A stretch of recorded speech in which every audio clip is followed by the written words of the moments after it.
There is a lot to talk about in Walker, Michigan, folks. I mean, from construction projects to a new podcast to downtown happenings, all of the things. There's just so much going on there. So to keep us all up to date and to break it down with us is Nicole DiDonato from the city. Nicole, good to see you. Thank you so much Yes, for having me. thanks and for coming in. opportunity. Really appreciate that. Of course. So tons of things happening in the city right now. What would you say are like your top 2 or 3 things going on in Walker? Oh man, it has to be construction. We have construction going on, a brand new library Okay. that is going on for about a year and a half. It's a very long one, but it's so badly needed. Our library was the smallest one in the Kent District library system for as many folks and as visitors as we had. Yeah. So this is really, really needed. That will that's undergoing it right now, construction, and that will open up. We're aiming for fall, September-ish of 2026. Okay. And then a big thing that has been needed. A lot of folks are looking forward to it, but we don't want to deal with all the delays that are going to come with it. But the Fruit Ridge Bridge construction just closed yesterday. We've known about this for a while. Huge upgrade that we're going to have just to bring the bridge up to the same lanes that we have on the other side of the bridge, widen it. There have been folks that have kind of taken their life into their hands trying to cross the bridge to either connect with the trails that we don't really have a connection right now, or just riding their bikes to work and such. So we're really glad to see that that's going to have non-motorized path and a sidewalk as well. Nice. So much safer, and just bringing that up to code. Yeah, that's nice. You know, I'm a huge walker, so this is a big get it, walker and walker. No, but I'm a big like walking person, so I like to go out on walks. This has got to be huge for those folks that maybe bike a lot or maybe walk, and trying to get over that I-96 overpass there can be dangerous. Yes, I think just even recently, our police department does a lot of assists over the bridge. If there are folks that they kind of see that are, that riding or walking their bike, they will actually kind of follow behind. Our mayor has done that too on some early mornings. But we have the Muscatower Trail that's to the north, and then we have the Standale, Fred Meyer Trail to the south. So we're finally going to get that connection that we've been waiting so long for. Okay, so that's going to be pretty big for those pedestrians through there. Yes, Absolutely, and I feel like this is something that everyone that drives through that area or walks through that area, you go, oh, I think this could be different. But what ultimately, made you guys pull the trigger on making these changes? Yeah, the growth in the northern part of our city, we have Northridge industrial area, and we have so many businesses that have actually grown into that northern part of the area. A lot of industry, varied industry, and we also have ITC and Consumers Energy that have actually created new substations because of the amount of new jobs and new businesses that are there. So it is very crucial, that Fruit Ridge Bridge, very crucial for all those businesses and the trucks, and we're just not able to accommodate them as safely as we'd like to anymore. And plus the on and the off ramps for both of those, they don't line up, and so it can snarl traffic at some busy times. Yeah, so unfortunately for the folks that do take that area or take that route, there will be some construction there for a big chunk of this year. So what would you say for those people at home that are just moaning and groaning over this construction? What do you say to those folks? I mean, obviously this is all going to be better at the end of it. Yeah, and all of us at the city, we are very, we understand that. Many of us live north or south of the bridge. We rely on the bridge to get there, or even just our public works who have to get across. It's going to hamper all of us, police, fire, public works, all of our employees. So we're in the same boat with you. We had been dreading for this, looking forward to it, but dreading for it to come. And honestly, it will be so much better. It'll be safer. It'll be wider, and that trail connection is so needed in that area. Yeah. So bear with us. We're sorry. I'm going to ask you to play traffic reporter for just a second. Okay. If we can't take the Fruit Ridge Bridge, where else can we take? I know 3 miles probably a good, or not 3 mile, but you got Alpine. Alpine would be a better option too. That is too. Yeah. Walker Avenue and the intersection of 4 Mile and Walker Avenue, it used to be a 4-way stop. Now we have actually, late last year, had enhanced that intersection to make it wider, signalized it. You have left turn lanes, you have Kenwa Hills School, Amazon, a lot of homes that way, so that it's going to be able to accommodate more traffic in that area. So 3 and 4 mile roads are the official detour to Walker Avenue, and then you can get onto the Fruit Ridge Bridge that way. Okay, there you go. Keep that in mind. And I know you guys talk about that extensively, probably in your podcast, which I know is new for the city.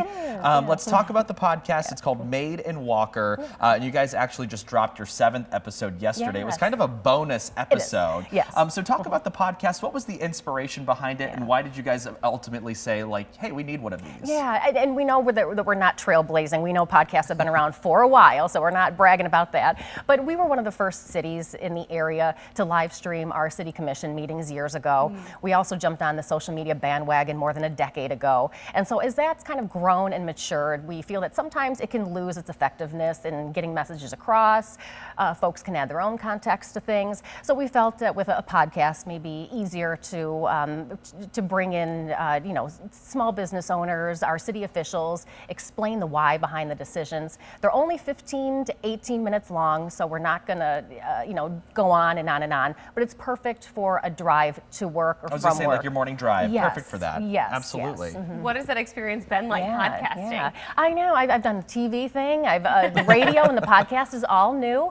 But we have a gentleman who is producing our podcast who is a veteran in news. His name is Steve Kelso. He'd been on Wood for a long time, and then he went with the health department throughout the coronavirus pandemic, built their studio, helped them get their messages out daily. So we feel very confident kind of working with him. And he takes all the technical stuff out of the way because I can only focus on one thing, Yeah. So I was like, you were in Yeah, news for a long yeah. time too, and that lighting, I was like, Yeah. wow, that lighting's very professionally it done. is amazing what he has done. And every time I go down, every time we go and shoot another, he has more equipment. He's Yeah. got, moving cameras. He's got. Like, where did you get that? It's amazing. Is that in the budget? Yeah, I know. Yeah, so it's amazing, but it is money well spent for the community. Yeah. And the mayor likes to say that we don't really see boundaries in Walker. We're kind of the west side just in general. So for any guests that we have coming into the community and such, they can learn a little bit more about what we do, why we do the things we do, and learn more about like the businesses and the backbone of our community. And that was it leading right into my next Yeah. question is not only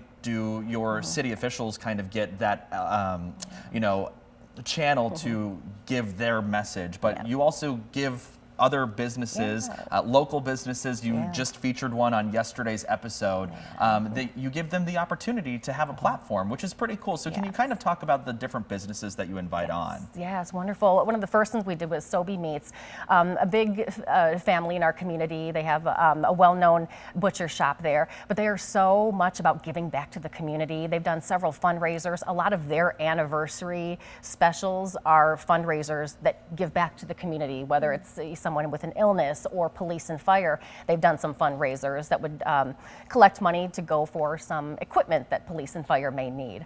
So that was great, kind of seeing his why behind that.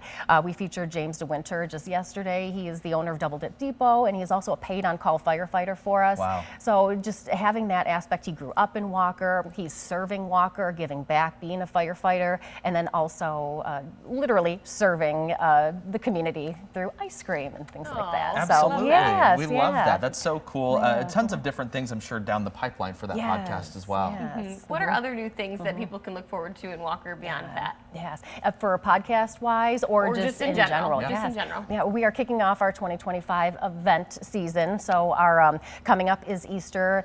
The week before Easter, on April 12th, we have a large Easter egg hunt. We like to joke that, no joke, be there at 11 sharp because it is over by about 11:03. Yeah, so okay. we get thousands of kids that come to our Walker Ice and Fitness Center, and that's always kind of fun to see. And then that goes into our Memorial Day parade, which is well known in the area, and followed by our summer concerts throughout the season that you guys have actually come and helped hosted for us, which was awesome to have.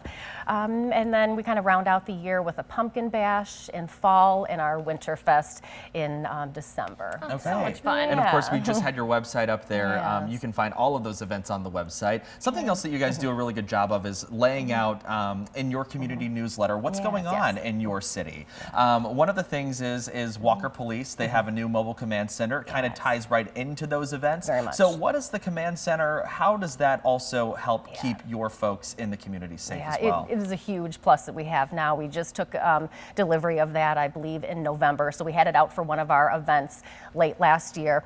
And it just takes the place of almost like a mobile police department. Okay. So they take it onto scenes. It's great for them to be able to do interviews right on the spot rather than having to wait and take someone to the police department. But more supposedly with the events. I normally do event planning, but police have really taken a huge role. Part of their accreditation process, but they handle a lot of our logistics and the safety of our events. A lot of times it's not if something bad may happen, but it could be when. It's just the way that things are nowadays. So having that large command center available where police can kind of keep an eye on things, whether it's from the sky, on the ground. And it's also fun for folks to kind of come in and take a tour of it and see what actually, the police are actually doing with the command center there. Yeah, very cool. What other things are going on with Walker? Anything else? I know in our downtown, downtown in Walker is Standale. I know years ago, I think they had tried to maybe change the name to Downtown Walker just to make it more fluid with the city. But the residents wanted to keep it as Downtown Standale. So we have that is right at the intersection of Lake Michigan Drive and Wilson, really trying to revitalize that area. It is a drive-through. It's an MDOT road, 35 miles an hour. We can't do much to slow it down even more, but we can maybe enhance the sidewalks.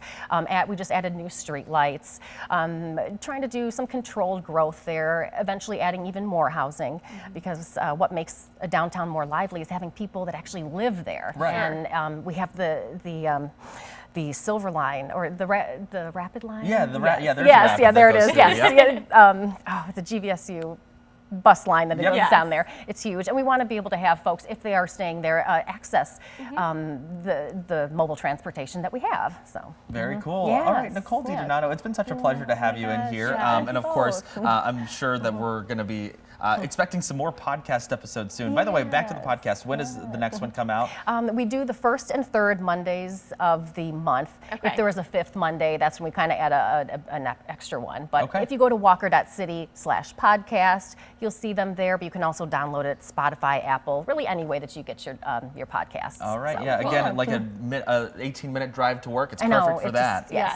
Short and sweet. All about the community. Good stuff. Nicole, thank you so much. We really appreciate your time. It's a 9:51. We'll be back after a short break.